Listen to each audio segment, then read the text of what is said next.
Welcome to Open Sky Public School, Kanti, Muzaffarpur.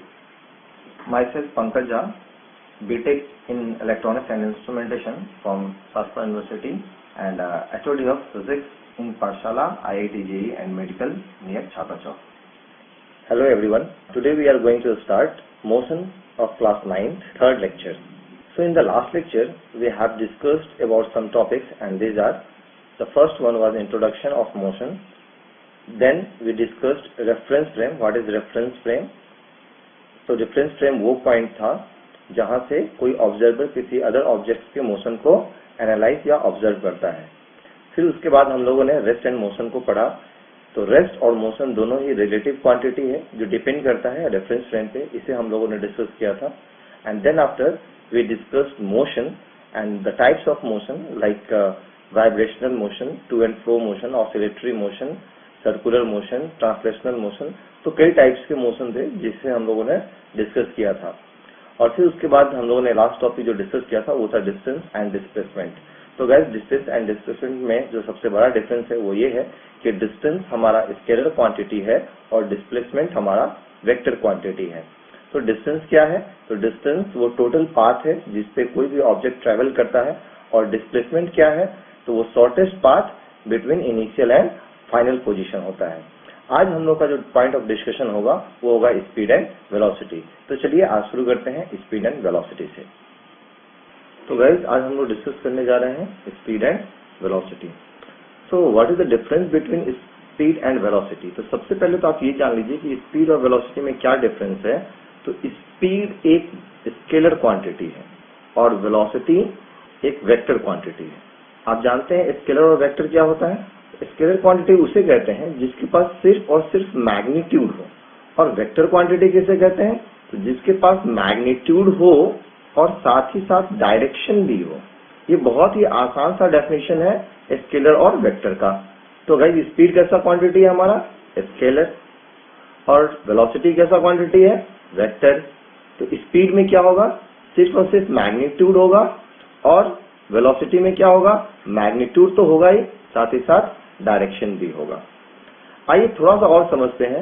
ये सिर्फ magnitude होना और मैग्नीट्यूड और डायरेक्शन दोनों होना, इन दोनों बात में क्या डिफरेंस है. जैसे कि अगर हम बोलते हैं कि एक इंसान 10 किलोमीटर पर आवर की स्पीड से मूव कर रहा है, तो इसमें क्या हो गया? ये जो 10 किलोमीटर पर आवर है ये हमारा हो गया मैग्नीट्यूड. और अगर हम ऐसा बोलते हैं कि एक इंसान 10 किलोमीटर पर आवर की स्पीड से नॉर्थ की तरफ मूव कर रहा है, तो इसमें ये 10 किलोमीटर पर आवर क्या हो गया? तो ये हो गया मैग्नीट्यूड. और ये नॉर्थ की तरफ मूव कर रहा है, ये क्या हो गया? ये डायरेक्शन हो गया. सो इसलिए हम लोग बोलते हैं कि वेलोसिटी हमारा वेक्टर क्वांटिटी है और स्पीड हमारा स्केलर क्वांटिटी है. क्यों? क्योंकि इसमें सिर्फ मैग्नीट्यूड की बात करते हैं, और वेलोसिटी में हम लोग मैग्नीट्यूड की बात करते ही हैं, साथ ही साथ डायरेक्शन की भी बात करते हैं. तो ये बेसिक डिफरेंस है हमारा स्पीड और वेलोसिटी में. तो आइए अब हम लोग स्पीड का डेफिनेशन लिख लें. क्या है स्पीड का डेफिनेशन? तो स्पीड को जब हम लोग डिफाइन करते हैं तो ऐसा बोलते हैं, it is defined as the rate of change of distance. तो गाइस, ये हमारा डेफिनेशन हो गया स्पीड का. तो how it is defined? It is defined as the rate of change of distance. तो आइए अब थोड़ा मैथमेटिकल फॉर्म देख लेते हैं हम लोग स्पीड और वेलोसिटी का. सबसे पहले स्पीड का हम लोग मैथमेटिकल फॉर्म देखते हैं कि how speed is defined mathematically. तो it is defined as total distance travelled upon total time taken. तो ये हमारा मैथमेटिकल फॉर्म है स्पीड का. क्या है इसका डेफिनेशन? टोटल डिस्टेंस ट्रैवल, कितना डिस्टेंस ट्रैवल किया डिवाइडेड बाई क्या उसने टाइम लिया है, मतलब total time taken. So this is the mathematical expression of speed. तो गाइस, अगर हम इस फॉर्मूला को ध्यान से देखें तो हम बड़े आसानी से इस स्पीड का ऐसा यूनिट भी बता सकते हैं. जितने भी फिजिकल क्वांटिटी हम लोग पढ़ते हैं उन सभी फिजिकल क्वांटिटी का ऐसा यूनिट भी जानना बहुत जरूरी होता है. तो ऐसा यूनिट कैसे निकालेंगे हम लोग? सबसे पहले फॉर्मूला को देखते हैं. इस फॉर्मूले में न्यूमरेटर में क्या है? Total distance travel. तो डिस्टेंस का यूनिट क्या होता है? मीटर. और डिनोमिनेटर में क्या है? Total time taken. तो टाइम का ऐसा यूनिट क्या होता है? सेकेंड. तो इस तरीके से ऐसा यूनिट क्या हो गया हमारा स्पीड का? Metre per second. तो ये आप लोगों को याद रखना है. गाइस जैसा मुझे लगता है कि आप लोगों को एसआई यूनिट का मीनिंग तो जरूर ही पता होगा कि एसआई यूनिट का क्या मतलब होता है। तो इसका पहले फुल फॉर्म जान लीजिए। एसआई यूनिट का पूरा फुल फॉर्म होता है इंटरनेशनल स्टैंडर्ड ऑफ यूनिट। ये जो यूनिट का फॉर्म है international standard of unit, SI unit, इसे वर्ल्ड वाइड फॉलो किया जाता है सो दैट कि कहीं भी आप हों, जैसे कि आप अगर कभी इंग्लैंड में हैं या फिर आप यूनाइटेड स्टेट ऑफ अमेरिका में हैं, आप इंडिया में हैं, आप पाकिस्तान में हैं या आप किसी भी अदर कंट्री में हैं, तो उन सारे कंट्री में मेजरमेंट के लिए एक स्टैंडर्ड होना चाहिए सो दैट कि हर कोई उस यूनिट को समझ सके। तो ऐसे यूनिट मेजरमेंट के लिए हम लोगों ने एक सिस्टम तैयार किया है और उसी सिस्टम का नाम है इंटरनेशनल स्टैंडर्ड ऑफ यूनिट। आगे बढ़ते हैं। इसमें एक और टाइप है होता है, इसमें एक और टाइप ऑफ यूनिट होता है और वो है सीजीएस यूनिट। तो सीजीएस यूनिट में क्या होता है कि सी जो है आपका वो सेंटीमीटर को रिप्रेजेंट करता है, जी ग्राम को रिप्रेजेंट करता है और एस ये सेकेंड को रिप्रेजेंट करता है। तो ये भी बहुत कॉमनली यूज किया जाने वाला एक सिस्टम ऑफ यूनिट है। तो इस सीजीएस यूनिट में अगर हम स्पीड को डिफाइन करने जाए तो सेंटीमीटर किसका है यूनिट, ये डिस्टेंस का है और टाइम का यूनिट क्या है, सेकेंड है। तो सीजीएस यूनिट में जो हम लोग स्पीड का जब लिखेंगे यूनिट तो वो हो जाएगा हमारा सेंटीमीटर पर सेकेंड। तो दोनों ही इंपॉर्टेंट है, ये सीजीएस सिस्टम और ये एसआई सिस्टम। तो एसआई सिस्टम में स्पीड का यूनिट क्या हो गया, मीटर, एसआई यूनिट में मीटर पर सेकेंड और सीजीएस में ये हो गया सेंटीमीटर पर सेकेंड। तो ये याद रखना हम लोगों को। तो यहाँ पर ये चीज क्लियर हो गया यूनिट के बारे में। तो आइए अब आगे बढ़ते हैं। अब यहाँ पर हम लोग आगे डिफाइन करेंगे एवरेज स्पीड। तो गाइस एवरेज स्पीड के लिए हम लोग लेते हैं total distance upon total time. इसी चीज को दूसरे तरीके से भी लिखा जाता है, ये हो गया speed average equals to x2 minus x1 upon t2 minus t1। ये x2 माइनस x1 क्या है, तो ये है डिस्टेंस ट्रेवल और t2 माइनस t1 क्या है, तो ये है टाइम टेकन। जहां पे x2 जो है उसे हम लोग फाइनल डिस्टेंस के नाम से जानते हैं और x1 को हम लोग इनिशियल डिस्टेंस के नाम से जानते हैं। सिमिलरली t2 को हम लोग फाइनल टाइम बोलते हैं और t1 हमारा ये इनिशियल टाइम हो गया। तो ये एवरेज स्पीड का हमारा फॉर्मूला तैयार है। क्या है एक बार फिर से देख लीजिए। तो एवरेज स्पीड का फॉर्मूला है आपका x2 minus x1 upon t2 minus t1, मतलब total distance travelled by total time taken. x2 final distance, x1 initial distance, t2 final time और इनिशियल टाइम हो गया आपका t1। इस तरीके से हम लोग एवरेज स्पीड का फॉर्मूला देख लिए। इसी में आगे बढ़ते हैं और अब हम लोग एक एग्जाम्पल करेंगे जिससे कि हम लोगों को एवरेज स्पीड थोड़ा सा और अच्छे से समझ में आएगा। तो गाइस यहाँ पे हमारे पास क्वेश्चन है, mister Sam walks for 2 kilometre in 1 hour and then move further 5 kilometre in 3 hour, what is the average speed. तो क्वेश्चन का मतलब क्या है, श्याम 2 किलोमीटर 1 घंटे में चल पाता है और फिर 5 किलोमीटर 3 आवर में चल पाता है, तो उसका एवरेज स्पीड क्या है। तो गाइस इसे हम लोग सॉल्व करते हैं। तो एवरेज स्पीड के लिए फॉर्मूला क्या है, तो average speed equal to total distance upon total time. Total distance कितना है यहाँ पे, तो पहला डिस्टेंस 2 किलोमीटर और दूसरा डिस्टेंस 5 किलोमीटर। तो टोटल डिस्टेंस कितना हो गया, 2 + 5। और टोटल टाइम कितना है, तो पहला टाइम 1 आवर और दूसरा टाइम 3 आवर। तो टोटल टाइम कितना हो गया मेरा, 1 + 3 आवर। तो टोटल डिस्टेंस हो गया मेरा 7 अपॉन टाइम हो गया 4। इसे हम लोग डेसिमल में कन्वर्ट कर लें तो ये हो जाएगा 1.75 यूनिट भी लिख देते हैं, किलोमीटर पर आवर, ये इसका यूनिट हो गया। तो गाइस इस तरीके से हम लोग एवरेज स्पीड पर बेस्ड एक क्वेश्चन किया।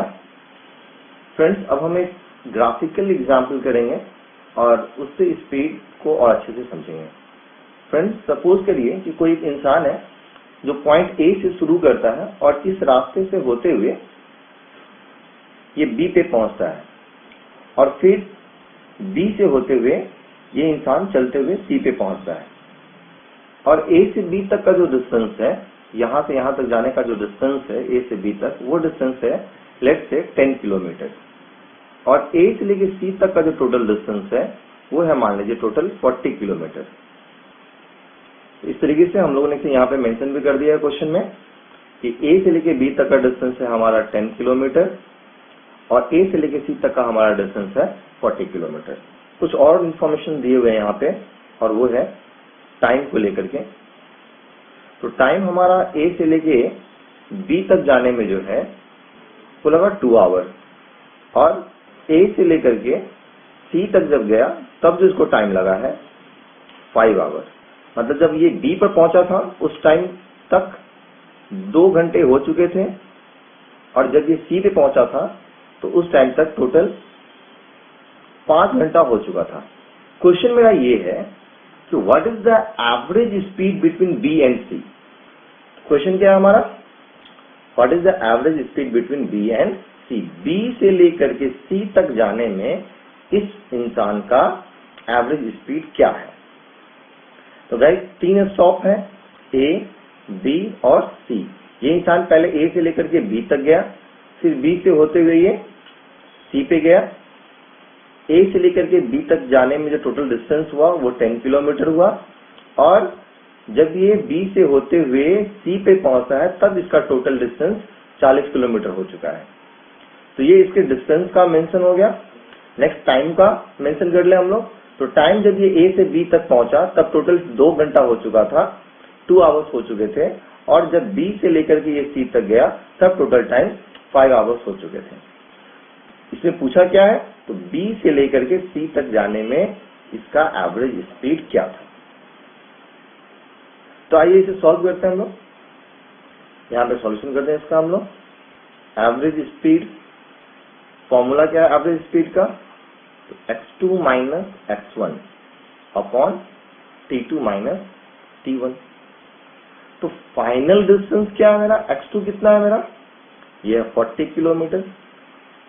आप देख लीजिए यहां से चला और ये जो C पे पहुंचा, तो A से चला और C पे पहुंचा तो टोटल डिस्टेंस कितना चला था, ये 40 किलोमीटर। तो x2 जो फाइनल पोजीशन है उसका डिस्टेंस कितना है, 40 किलोमीटर। और जो मेरा इनिशियल पॉइंट जहां से पूछा गया है B से पूछा गया है, तो B का डिस्टेंस कितना है, B तक पहुंचने का डिस्टेंस कितना है, ये है 10 किलोमीटर। आप देख लीजिए A से B तक का डिस्टेंस कितना है, 10 किलोमीटर। तो ये मेरा फाइनल डिस्टेंस हो गया x2 और ये मेरा इनिशियल डिस्टेंस हो गया x1। अब फाइनल टाइम क्या लगा उसको, तो t2 है मेरा 5 आवर। आप देख लीजिए C पे पहुंचने में से टोटल कितना टाइम लगा है, 5 आवर। और B तक पहुंचने में कितना टाइम लगा था, तो B तक पहुंचने में इसे 2 आवर्स लगे थे। तो यहाँ पे इनिशियल टाइम हो जाएगा यहाँ पे t1 2 आवर्स। अब इन सभी पैरामीटर्स को हम लोग ऊपर के इक्वेशन में पुट कर देंगे। x2 के जगह पे 40, x1 के जगह पे 10 और t2 के जगह पे 5, t1 के जगह पे 2। इसे और आगे सॉल्व कर लेते हैं। ये हो जाएगा मेरा 30/3, 10 टाइम्स में ये कैंसिल हो जाएगा। तो यहाँ पे मेरा एवरेज स्पीड आ गया 10 किलोमीटर पर आवर। ये हो गया मेरा एवरेज स्पीड। तो गाइस ये बहुत ही आसान सा एग्जाम्पल था जिसमें आपको final distance, initial distance, final time और इनिशियल टाइम लेकर के बनाना था। 2 एग्जाम्पल हम लोगों ने देखा। एक में था जिसमें total distance by total time लेना था और इसमें था जो सेकेंड एग्जाम्पल हमारा, उसमें क्या करना था, उसमें करना था final distance minus initial distance by final time minus initial time. तो इस तरीके से हम लोगों ने 2 एग्जाम्पल देखा है अभी एवरेज स्पीड निकालने के लिए। आप एक बार फिर से देख सकते हैं। यहाँ पे B से C तक का एवरेज स्पीड पूछा गया था। तो B तक चलने में 10 किलोमीटर चल चुका है और C तक चलने में 40 किलोमीटर चल चुका है। तो B से C तक में कितना डिस्टेंस चला, 40 माइनस 10 दैट इज 30। और ए से बी तक जाने में टाइम कितना लगा 2 आवर, और ए से लेके सी तक जाने में कितना टाइम लगा 5 आवर सॉरी। तो बी से लेके सी तक जाने में कितना टाइम लगा, तो 5 - 2 3 आवर। तो 30/3 से कैंसिल कर लें तो 10 km/h। आप इसे बहुत शॉर्टकट तरीके से भी सॉल्व कर सकते हैं। ये था एवरेज स्पीड, कहां से कहां तक, तो बी टू सी तक के लिए। तो गाइज अब हम कुछ क्वेश्चंस करेंगे, कुछ एग्जांपल्स करेंगे जिसमें हम लोग यूनिट कन्वर्जन का यूज करेंगे और आंसर को ऐसा यूनिट में देने का कोशिश करेंगे। अभी तक हम लोगों ने जितना भी एग्जांपल किया था उसमें डिस्टेंस किलोमीटर में दिया रखा था और टाइम आपका आवर में दिया हुआ था, इसलिए जो हमारा यूनिट था वो किलोमीटर पर आवर में आ रहा था। तो किलोमीटर पर आवर जो है वो हमारा ऐसा यूनिट स्पीड का नहीं है, ऐसा यूनिट स्पीड का है मीटर पर सेकेंड। तो आइए सबसे पहले हम देखते हैं, आपको कुछ एग्जांपल्स देते हैं। Let's suppose distance is equals to 4 kilometre and time is 20 minute. ये मेरा क्वेश्चन है कि टोटल डिस्टेंस जो ट्रेवल हुआ है वो 4 किलोमीटर है और टोटल टाइम जो है वो है मेरा 20 मिनट।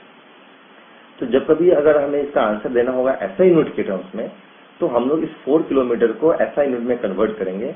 तो 4 किलोमीटर को अगर मीटर में कन्वर्ट करें तो ये हो जाएगा 4 × 1000 मीटर। और अगर हम टाइम जो आपका मिनट में दिया हुआ है इसे हम लोग ऐसा यूनिट में कन्वर्ट करें तो 20 × 60 सेकेंड। तो ये टोटल डिस्टेंस कितना हो गया मेरा 4000 मीटर, और ये टोटल टाइम कितना हो गया मेरा 1200 सेकेंड। तो अब अगर एवरेज स्पीड पूछा जाएगा तो total distance by total time 4000/1200, तो कितना हो जाएगा आपका 10/3 मीटर पर सेकेंड। तो ये जो यूनिट है ये यूनिट है मेरा एसआई यूनिट। गाइस जनरली आप लोग ऐसा यूनिट में ही आंसर करने का कोशिश करेंगे, मतलब जो भी आपको क्वांटिटी दिया होगा लाइक 4 किलोमीटर, तो किलोमीटर आपका ऐसा यूनिट तो है नहीं, तो इस किलोमीटर को हम लोग मीटर में कन्वर्ट करेंगे। तो किलोमीटर को मीटर में कन्वर्ट करने के लिए 1000 से मल्टीप्लाई करेंगे, और जैसे यहाँ पे अगर मिनट में दिया हुआ है टाइम तो मिनट को हम लोग सेकेंड में कन्वर्ट करेंगे। तो मिनट को सेकेंड में कन्वर्ट करने के लिए 60 से मल्टीप्लाई करते हैं, तो ये हो जाएगा 20 × 60, यहाँ पे जैसे 1200 सेकेंड आ गया आपका। तो मीटर में और सेकंड में कन्वर्ट करने के बाद हम लोग एवरेज स्पीड निकाल लेंगे। तो जो फाइनल आंसर आएगा हमारा वो मेरा ऐसा यूनिट में होगा। तो ऐसा यूनिट क्या है मेरा मीटर पर सेकंड। आइए कुछ और कन्वर्जन देखते हैं, यूनिट कन्वर्जन। तो जैसे मान लीजिए कि कुछ आपका स्पीड दे रखा है किलोमीटर पर आवर में, इसे हमें कन्वर्ट करना है ऐसा यूनिट में। ऐसा यूनिट क्या होता है हमारा मीटर पर सेकेंड। तो किलोमीटर को मीटर में कन्वर्ट करने के लिए हम लोग 1000 मीटर लिखेंगे, और आवर को सेकेंड में कन्वर्ट करने के लिए इसे हम लोग 3600 सेकेंड लिखेंगे। इसे अगर सिंप्लीफाई किया जाए तो ये 0 और 0 कट गया, 5 टाइम्स कटेगा ये 2 से, और ये कटेगा 18 टाइम्स। तो ये हो जाएगा आपका 5/18 मीटर पर सेकेंड। तो आपको याद रखना है कि किलोमीटर पर आवर को अगर हमें मीटर पर सेकेंड में मतलब ऐसा यूनिट में कन्वर्ट करना है तो किससे मल्टीप्लाई करना पड़ेगा हमें 5/18 से। Kilometre per hour equals to 5/18 metre per second. ये याद रखना चाहिए हम लोगों को। जैसे for example convert 36 kilometre per hour into SI unit, ये हमारा क्वेश्चन है। तो एसआई यूनिट क्या है मेरा, एसआई यूनिट तो है हमारा मीटर पर सेकेंड। तो इसका आंसर लिखेंगे हम लोग 36 kilometre per hour equals to 36 into kilometre per hour के लिए क्या करना है हमें 5/18 मीटर पर सेकेंड यूज करना है। This is 5/18 metre per second. 18 से 36 कटेगा 2 टाइम्स, ये कितना हो जाएगा 5 2 10 मीटर पर सेकेंड। इस तरीके से हम लोग कन्वर्ट करना सीख गए किलोमीटर पर आवर को मीटर पर सेकेंड में। एक और एग्जांपल देखते हैं, convert 90 kilometre per hour into metre per second. ये क्वेश्चन, इसका आंसर क्या हो जाएगा? तो 90 किलोमीटर पर आवर, तो हम लिख सकते हैं 90 इंटू किलोमीटर पर आवर के लिए क्या करेंगे, फिर से यहाँ पे देखिए 5/18 metre per second, 5/18 metre per second. 18 से ये 5 टाइम्स में कटेगा, तो फिर कितना हो जाएगा आपका स्पीड? 5 5 जा 25 मीटर पर सेकेंड। इस तरीके से आंसर हो गया। तो आप लोगों को समझ में आ गया कि किलोमीटर पर आवर में अगर दिया हुआ रहेगा स्पीड और उसे हमें मीटर पर सेकंड में बदलना है तो क्या करना है, 5/18 से मल्टीप्लाई करना है। इसी तरीके से कुछ और भी हो सकते हैं हमारे पास एग्जांपल्स, और कुछ और भी यूनिट कन्वर्जन हो सकता है। जैसे अगर मान लीजिए कि डिस्टेंस दिया हुआ रहेगा हमारा 400 सेंटीमीटर। अब सेंटीमीटर तो हमारा ऐसा यूनिट नहीं है, तो इसे कन्वर्ट करना है ऐसा यूनिट में, मतलब मीटर में। तो 400 सेंटीमीटर कितना मीटर हो जाएगा? तो सेंटीमीटर को मीटर में कन्वर्ट करने के लिए 100 से हम लोग डिवाइड करते हैं। तो 400 इंटू 1/100 मीटर, ये कैंसिल हो जाएगा और कितना बचेगा मेरे पास? 4 मीटर। और अगर टाइम दे रखा है 2 मिनट, तो मिनट भी हमारा ऐसा यूनिट नहीं है, इसे कन्वर्ट करना होगा हमें सेकेंड में। तो 2 इंटू 1 मिनट में कितने सेकेंड्स होते हैं? तो 60 सेकेंड। 2 इंटू 60, तो ये हो गया मेरा 120 सेकेंड। अब अगर एवरेज स्पीड पता करना हो, तो अब जो एवरेज स्पीड होगा, फॉर्मूला तो वही है, total distance by total time. Total distance कितना है हमारा? 4 मीटर, तो यहाँ पर 4 लिखिए मीटर। और टोटल टाइम कितना है मेरा? 120 सेकेंड, तो यहाँ पर 120 सेकेंड लिखिए। ये कटेगा 30 टाइम्स, इसका आंसर हो जाएगा 1/30 मीटर पर सेकेंड। तो इस तरीके से आपके पास जो भी डाटा गिवन है किसी भी फॉर्म में है, लाइक यहाँ पे सेंटीमीटर में है, इसे भी हम कन्वर्ट किस में करेंगे? मीटर में, जो कि क्या है हमारा एसआई यूनिट। और यहाँ पे टाइम किस में है हमारा? मिनट में, इसे भी किस में कन्वर्ट करेंगे? सेकेंड में। सेकेंड भी टाइम का क्या है? SI unit. तो हम लोग जो भी क्वांटिटी दिया होगा उन सभी को एसआई यूनिट में कन्वर्ट कर लेंगे और तब उसे आगे जाके सॉल्व करेंगे। इससे होगा क्या कि आगे कहीं भी गलती होने की चांसेस कम रहे। तो ये स्पीड निकालने में या वेलोसिटी जब हम लोग आगे पढ़ेंगे तो इन दोनों ही केसेस में इसका बहुत ख्याल रखना है कि यूनिट आपका क्वेश्चन में क्या दे रखा है। तो गाइज आज हम लोग स्पीड को यहीं पे एंड अप करते हैं और अगले लेक्चर में हम लोग वेलोसिटी को डिस्कस करेंगे और फिर वेलोसिटी को बहुत अच्छे से डिस्कस करके समझेंगे कि स्पीड और वेलोसिटी में क्या डिफरेंस है। आज हम लोग स्पीड पे ही वाइंड अप करते हैं। तो आज के लिए इतना ही। Thank you very much.